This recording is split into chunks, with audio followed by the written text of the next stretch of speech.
बंधुओं, आज मैं प्रगतिवाद या प्रगतिशील काव्य आंदोलन के संबंध में कुछ मूल बातें करेंगे।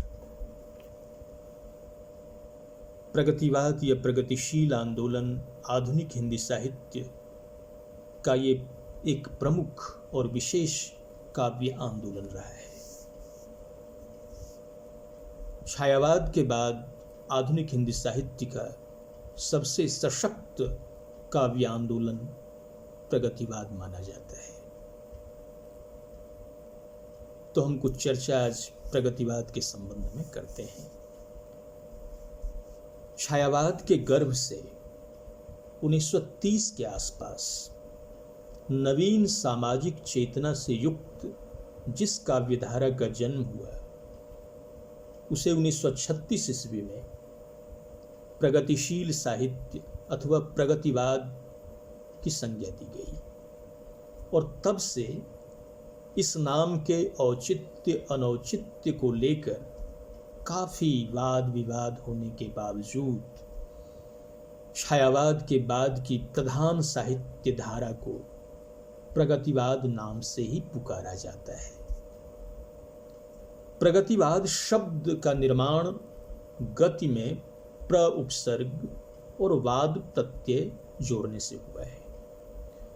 पहले गति में प्र उपसर्ग जोड़कर प्रगति शब्द बना और तदनंतर प्रगति में वाद प्रत्यय जोड़कर प्रगतिवाद शब्द बना। इस शब्द को अंग्रेजी के प्रोग्रेसिव शब्द के अर्थ में प्रयोग किया जाता है। इस शब्द का सामान्य अर्थ है विकासशील होना। तात्पर्य यह कि जो भी वस्तु, सिद्धांत अथवा साहित्य गतिशील है, अपनी पुरानी स्थिति से निरंतर आगे बढ़ता हुआ विकासोन्मुख है, वह प्रगतिशील या प्रगतिवादी साहित्य की सीमा में आ सकता है। कुछ लोग प्रगतिवाद और प्रगतिशील साहित्य को भिन्न मानते हैं और प्रगतिवाद को संकीर्ण और सांप्रदायिक बतलाते हैं तथा प्रगतिशील साहित्य को व्यापक और उदार। लेकिन जिस तरह छायावाद और छायावादी कविता भिन्न नहीं होती, वैसे ही प्रगतिवाद, प्रगतिवादी और प्रगतिशील साहित्य भी भिन्न नहीं है।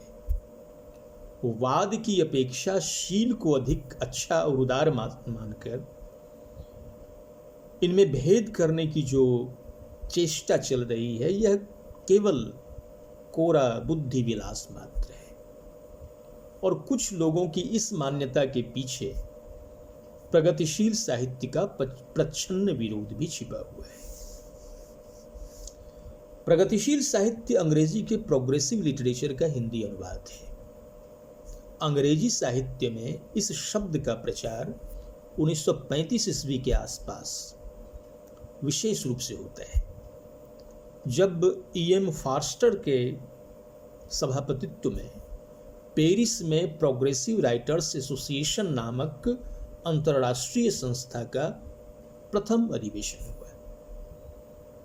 हिंदुस्तान में उसके दूसरे साल डॉक्टर मुल्क राज आनंद और सज्जाद जहीर के प्रयास से इस संस्था की शाखा खुली और पहली बार प्रेमचंद की अध्यक्षता में लखनऊ में इसका अधिवेशन हुआ और यहीं से प्रोग्रेसिव लिटरेचर या प्रगतिशील साहित्य का प्रचार शुरू होता है। यानी प्रोग्रेसिव लिटरेचर या प्रगतिशील आंदोलन की शुरुआत इसी आयोजन के बाद से होती है। कालक्रम अथवा प्रकारांतर से यही प्रगतिशील आंदोलन प्रगतिवाद के नाम से जाना जाता है। वर्तमान युग में प्रगतिवाद का एक विशिष्ट अर्थ है और एक विशेष प्रकार के साहित्य के लिए इस शब्द का प्रयोग होता है।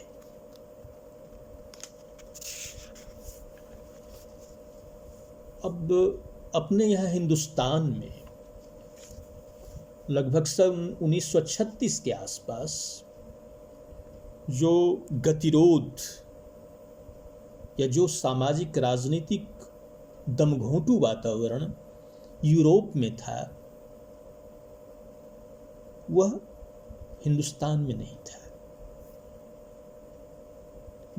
लेकिन छायावाद का विकास लगभग रुक सा गया था और कभी कुछ नएपन, नए विचारों, नए माध्यमों, नए दार्शनिक मतों की तलाश में थे। ऐसे ही समय यूरोप से लौटे हुए हिंदुस्तानी लेखकों ने प्रगति की आवाज लगाई और यह आवाज छायावादी कवियों को अपने अंतर की प्रतिध्वनि सुनाई दी। उनकी आवाज में उनकी अपनी ही ध्वनि की प्रतिध्वनि सुनाई देती है। यानी छायावाद के अवसान की वह बेला थी। छायावाद का प्रवाह लगभग थम सा गया था। वैसी ही स्थिति में यूरोप से लौटे हुए प्रगतिशील विचारों के साहित्यकारों ने जो आवाज दी, तो उनकी आवाज छायावादी कवियों को अपने अंतर की आवाज लगी। फलतः सुमित्रानंद पंत ने छायावाद के युगांत की घोषणा कर दी और प्रगतिवाद को युगवाणी के रूप में स्वीकार कर लिया। निराला तो बहुत पहले से सामाजिक चेतना की कविताएं कर रहे थे। निराला की कविताओं में प्रगतिशील आंदोलन के बहुत पहले से सर्वहाराओं, दलितों के दर्द की अभिव्यक्ति हो रही थी। इसलिए निराला में उतनी हड़बड़ाहट हमें दिखाई नहीं देती है, लेकिन देर सवेर निराला भी इस आंदोलन में जुड़ जाते हैं। लेकिन पंत जी की तरह निराला में जल्दबाजी नहीं दिखाई देती है। इसका मूल कारण है कि उनके लिए इस तरह की कविताएं, इस तरह के विचार पहले से साहित्य में प्रयुक्त हो रहे थे।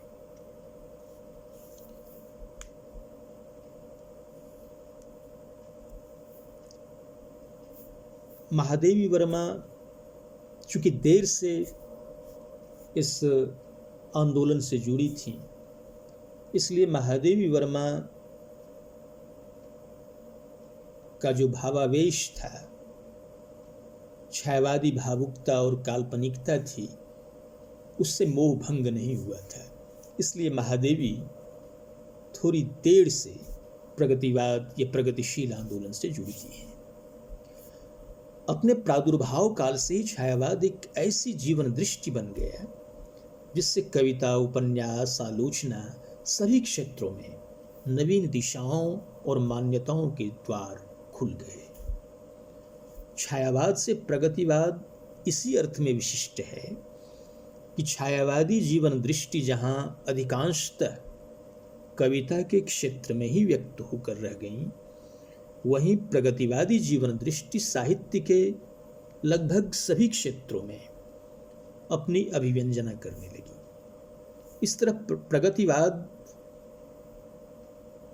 प्रगतिवादी रचनाकार साहित्य और आलोचनात्मक मानदंड दोनों क्षेत्र में अपना योगदान देने लगे।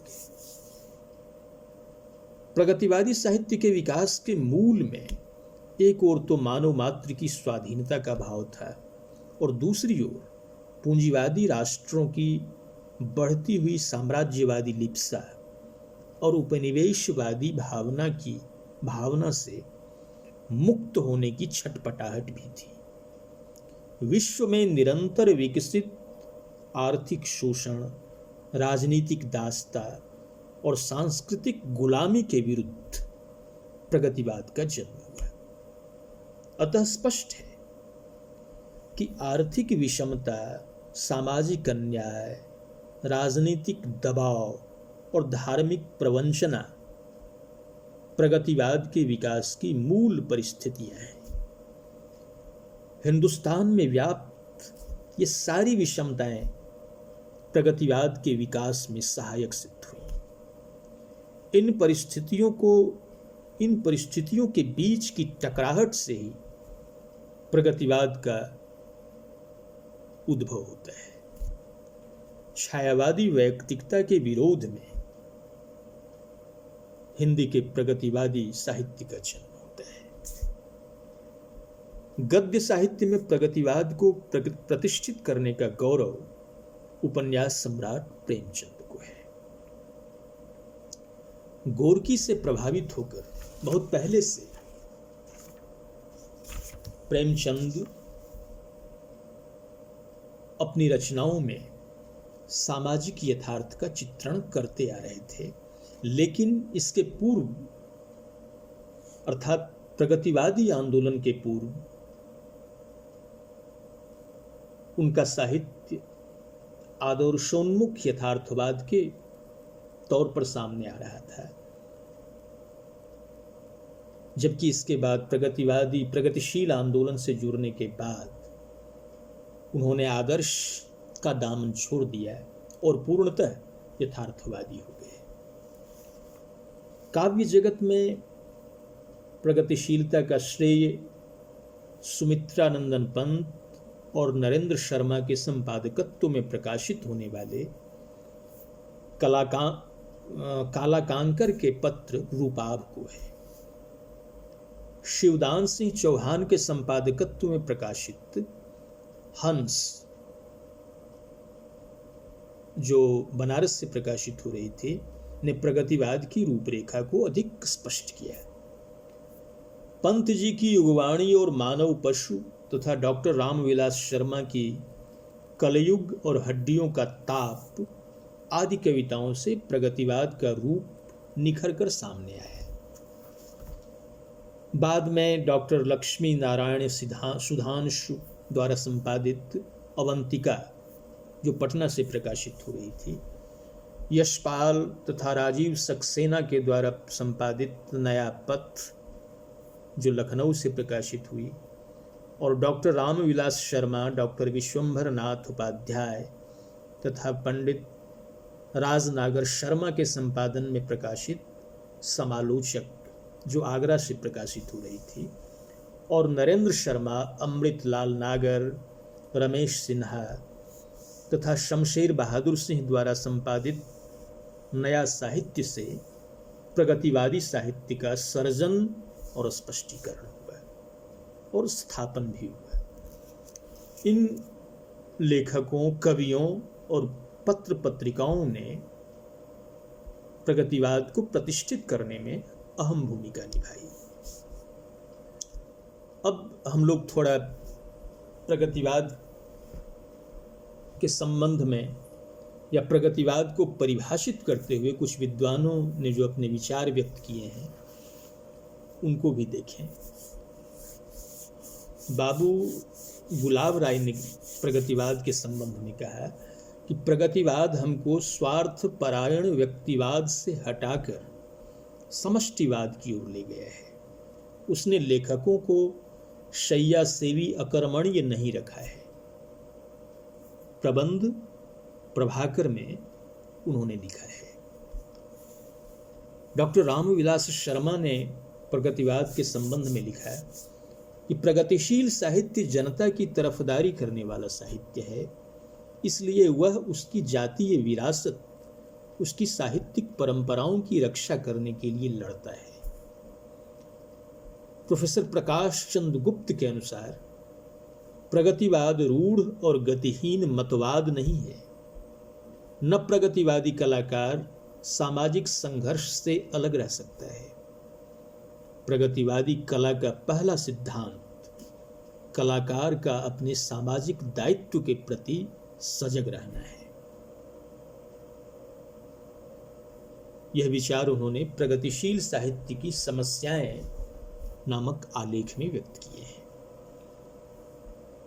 सुमित्रानंदन पंत ने प्रगतिशील आंदोलन के संबंध में विचार व्यक्त करते हुए लिखा है, सामूहिकता एवं सामाजिकता को प्रधानता देकर व्यक्ति के कल्याण का पथ किस प्रकार प्रशस्त तथा उन्मुक्त किया जा सकता है, यह समस्या छायावाद के द्वितीय चरण के सम्मुख उपस्थित हुई, जिसकी मरमराहट हमें विद्रोह भरे अनगढ़ प्रगतिवाद के कवियों में मिलती है।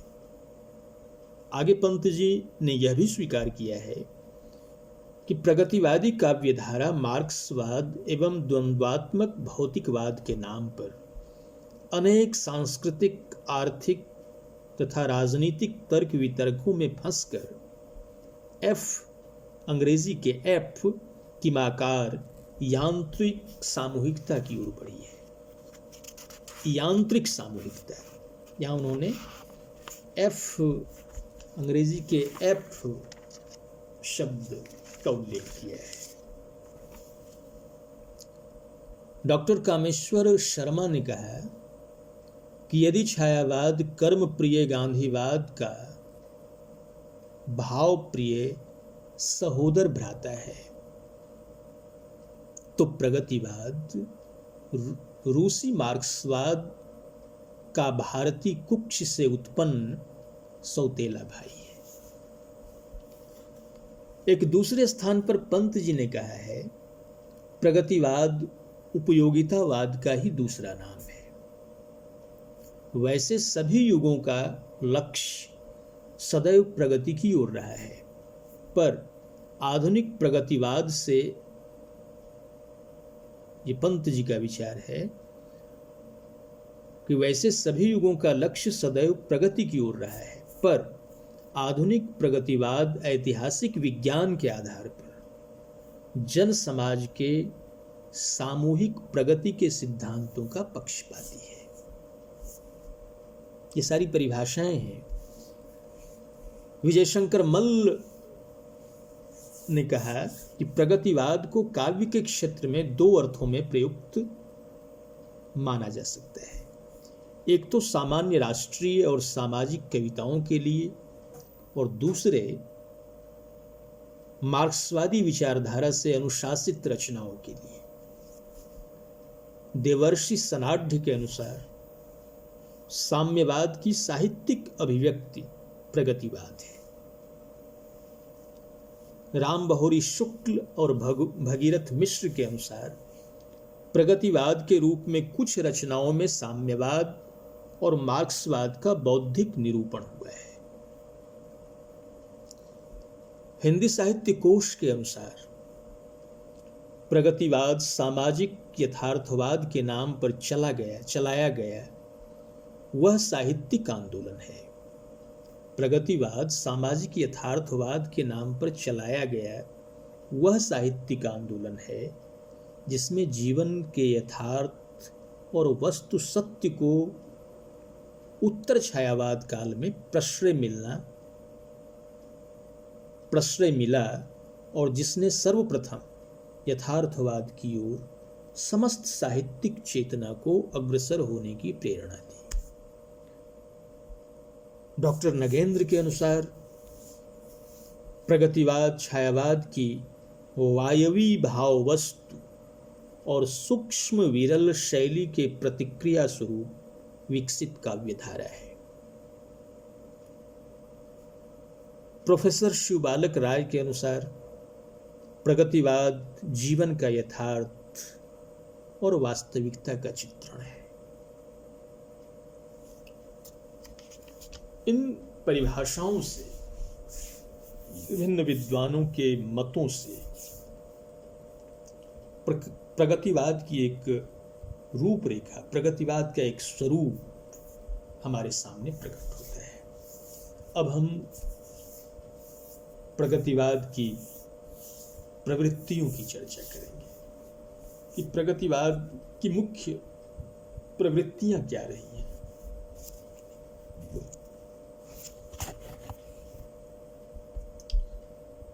प्रगतिवाद विषयक परिभाषाओं से यह स्पष्ट हो जाता है कि प्रगतिवाद छायावाद की प्रतिक्रिया स्वरूप विकसित हुआ और उसके मूल में मार्क्सवाद के ऐतिहासिक तथा द्वंद्वात्मक भौतिकवाद का प्रभाव था।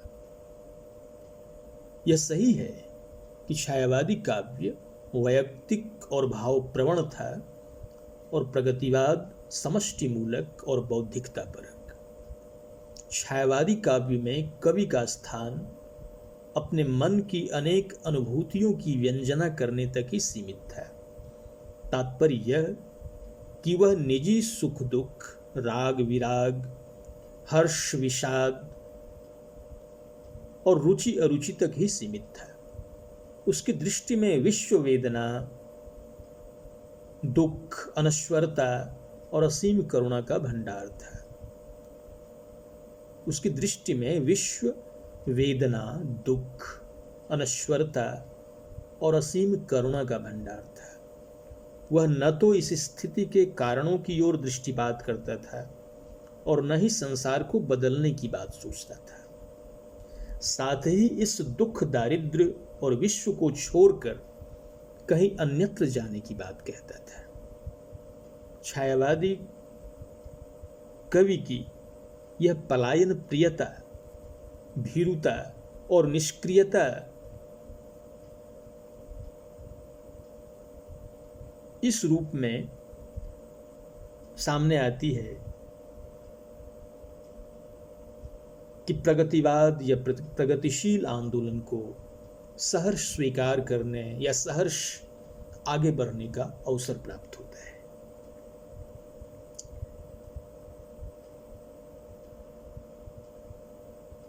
काव्य की इसी मनोवृत्ति की प्रतिक्रिया स्वरूप या विरोध स्वरूप प्रगतिशील आंदोलन का जन्म होता है।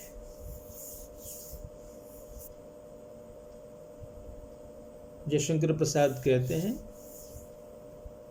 पलायनवाद का रूप प्रसाद की इन पंक्तियों में दिखाई देता है।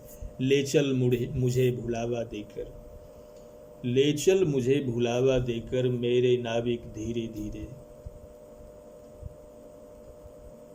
जिस निर्जन में सागर लहरी, अंबर के कानों में गहरी, निश्चल प्रेम कथा कहती हो, तज कोलाहल की अवनी रे, मेरे नाविक धीरे धीरे। तो इस तरह सामाजिक समस्याओं से रूबरू न होकर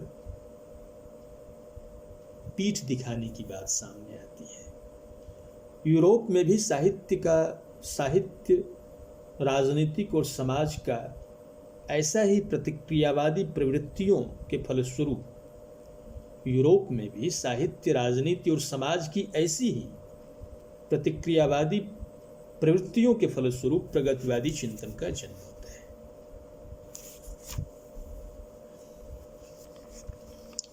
धार्मिक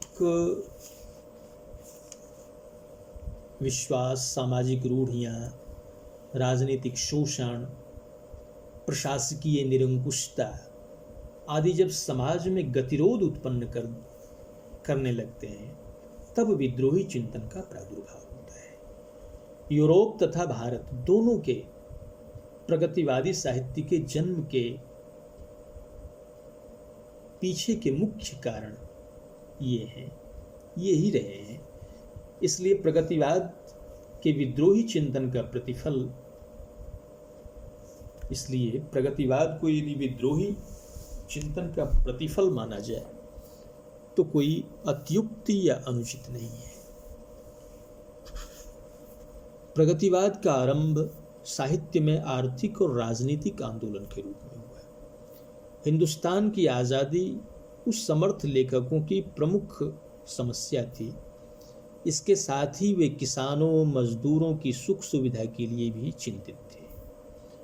छायावादी कविता में प्रेम भावना की ही प्रधानता थी और उनमें जो देशभक्ति की कविताएं हुई, उनसे लोगों की राष्ट्रीय भावनाओं की परितृप्ति नहीं हो सकी। इस तरह देश की विशेष राजनीतिक परिस्थितियों के कारण 25-30 वर्ष पहले वाला व्यापक सांस्कृतिक सामाजिक जागरण अब केवल राजनीति में केंद्रित हो गया। छायावाद यदि इस सदी के सांस्कृतिक पुनर्जागरण की उपज था, तो प्रगतिवाद राजनीतिक जागरण का। प्रगतिवाद के पदार्पण के साथ ही परंपरा पोषित मान्यताओं में परिवर्तन प्रारंभ हो जाता है। गो कि प्रगतिवाद परंपरा से टूटा हुआ नहीं है। छायावादी युग और उसके पूर्व द्विवेदी युग में साहित्य को समाज का दर्पण कहा जाता था, लेकिन प्रगतिवादी कवियों ने साहित्य को जीवन की आलोचना कहा। उन्होंने कला के लिए की स्थापना के स्थान पर कला जीवन के लिए का नारा बुलंद किया।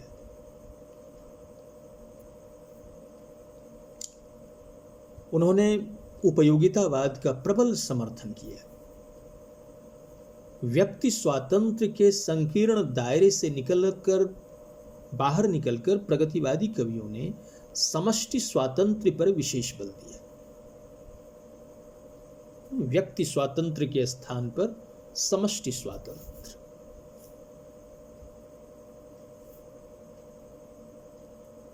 व्यष्टि समष्टि की एक इकाई है। समष्टि यदि सुखी है तो स्वाभाविक है कि व्यष्टि भी सुखी होगा। समाज में जो शोषण का कुत्सित व्यापार चल रहा था उसका उन्होंने विरोध किया और उसके स्थान पर एक स्वस्थ समाज की परिकल्पना की, जहां न शोषक हो और न ही शोषित। प्रगतिवाद मूलतः समाज को स्वर्ग बनाने के दर्शन का नाम है। इसलिए वह समाज को पीछे हटाने वाले, नरक बनाने वाले और विनाश की ओर ले जाने वाले समस्त तत्वों, शक्तियों और विचारों का विरोध करता है। समाज को आगे बढ़ने से रोकने वाली जो शक्तियां हैं, साम्राज्यवाद, पूंजीवाद, धार्मिक अंधविश्वास, इन शक्तियों का विरोध करता है। साम्राज्यवादी शक्तियां दूसरों को दास बनाती हैं और अपना उपनिवेश कायम करती है। पूंजीवादी तत्व उत्पादन के साधनों पर एकमात्र अधिकार करके मुनाफा कमाते हैं। वे एक और कम वेतन तथा अधिक काम लेकर श्रमिकों का शोषण करते हैं और दूसरी ओर अपने उत्पादन को अधिक मूल्यों पर बेचकर समाज में बाजार में भाव तेजी लाते हैं और सामान्य जनजीवन का जीवित रहना दूभर कर देते हैं। धार्मिक संस्थान से मंदिर, मस्जिद, चर्च और गुरुद्वारा आदि धर्म और विश्वास का प्रयोग निजी स्वार्थ साधन हेतु करते हैं। ये न तो जनता को धर्म का सही रूप समझने देते हैं और न समाज के प्रति सही दृष्टिकोण अपनाने देते हैं। संसार को क्षणिक दुख का भंडार कहकर जनता को गुमराह करते हैं। प्रगतिवादी साहित्य ऐसे तत्वों का विरोध करता है, जनता के सामने इसका भंडाफोड़ करता है, उनकी सही तस्वीर प्रस्तुत करता है और जीवन तथा जगत का सही रूप लोगों के सामने लाता है। वह किसी बात को विचार की तुला पर तोले बिना स्वीकार नहीं करता। इसलिए विद्वान प्रगतिवाद में बौद्धिकता का समावेश मानते हैं। प्रगतिवादी काव्य एक ओर तो प्रतिक्रियावादी तत्वों का विरोध करता है और दूसरी ओर प्रतिक्रियावादी तत्वों का प्रबल समर्थन भी करता है। इसलिए उसका एक पक्ष संहारात्मक है तो दूसरा रचनात्मक। प्रगतिवादी काव्य का चिंतन समाजवादी दर्शन है। समाजवादी विचारक साधन संपन्न वर्ग को शोषक, प्रगतिशील, प्रगति विरोधी, वासनाग्रस्त, कुंठा पीड़ित और असत्य नैतिकता का समर्थक मानता है। दूसरी ओर साधनहीन वर्ग को श्रमजीवी, साधनारत और प्रगति का समर्थक प्रगतिवाद केवल नवीनता का समर्थन ही नहीं करता है, वरन जनता की प्राचीन सांस्कृतिक विरासत का रक्षण और उसे नए सिरे से विकसित करने पर भी बल देता है, बल्कि इसकी सीख देता है। प्रगतिवाद का मुख्य उद्देश्य जातिवादिता, सामंती उत्पीड़न और धार्मिक कट्टरता का विरोध करके एक जाति, समान अधिकार और मानव धर्म का मार्ग प्रशस्त करना है। प्रगतिवाद की आस्था मानव कल्याण और विश्व शांति की स्थापना में है। अतः जन सभ्यता विनाशक युद्ध का विरोध करता है और अनावश्यक हथियारबंदी को क्षोभ तथा घृणा की दृष्टि से देखता है। प्रगतिवाद एक सामाजिक पक्ष है। उसका मानना है वह मानव की उस अंतरात्मा की पुकार को वाणी देता है जो समाज निर्माण में रह गए अभावों की व्यंजना करता है। प्रगतिवाद मानव जीवन के गतिरोध और समस्याओं का निवारण दैव कृपा या भाग्यवादिता द्वारा नहीं करता है। प्रगतिवादी कवि मानव को अपनी शक्ति और साहस पर निर्भर रहने का पाठ पढ़ाता है। वह सभ्यता, संस्कृति और धर्म के आवरण में हो रहे जघन्य कार्यों का विरोध करता है, उसकी कलई खोलता है और मनुष्य को अन्याय अनाचार से संघर्ष करने की शक्ति देता है, साहस देता है। प्रगतिवादी साहित्य सर्वहारा वर्ग की अमोघ शक्ति में विश्वास रखता है। वह इस वर्ग के अंतर विरोधों को स्पष्ट करके उनके निवारण के लिए अनुकूल वातावरण उत्पन्न करता है। समता, भाईचारा और शांति स्थापना के मार्ग में सर्वहारा की शक्ति पर वह विश्वास रखता है। सर्वहारा जो शोषित है, उपेक्षित है, पददलित है, उसके उन्नयन का प्रयास ही प्रगतिवाद का मूल उद्देश्य है। मानवतावाद प्रगतिवादी काव्यधारा का मूल स्वर है। आदमी को वह सिर्फ आदमी के रूप में देखना चाहता है, विभिन्न वर्गों, उपवर्गों और जातीय कटघरे में खड़े मुजरिम की भांति नहीं। यही जीवन का सत्य भी है।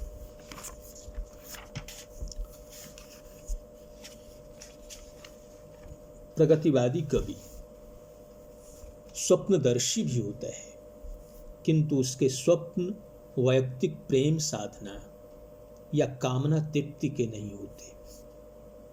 वह नूतन समाज निर्माण के स्वप्न देखता है।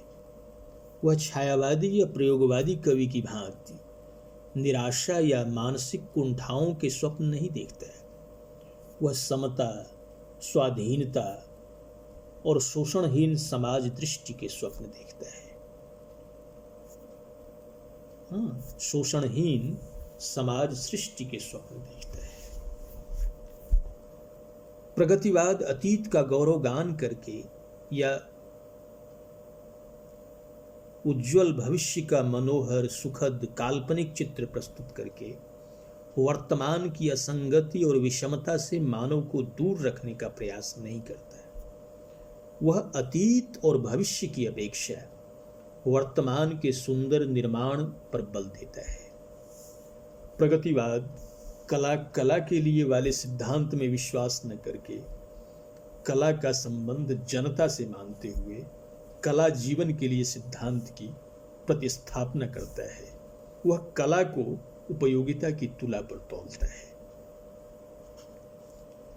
प्रगतिवाद यथार्थवाद का कट्टर समर्थक है और काव्य में यथार्थ चित्रण पर बल देता है। सामाजिक जीवन में व्याप्त विसंगतियों, विद्रूपताओं पर वह बड़ा साफगोई के साथ उसका चित्रण करता है।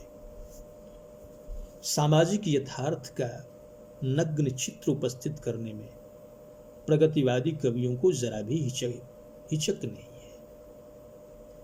प्रगतिवादी कवि वर्तमान में जीता है, वर्तमान के संबंध में बातें करता है। वह अतीत और भविष्य की हवा मिठाई नहीं बांटता और समाज को गुमराह या भुलावे में नहीं रखता। समसामयिक समाज में व्याप्त विसंगतियों के प्रति विद्रोह का बिगुल फूंकना प्रगतिवादी कवियों का मूल धर्म है, मूल कर्म है, मूल भावना है, मूल विचार है। शेष दूसरे भाग में।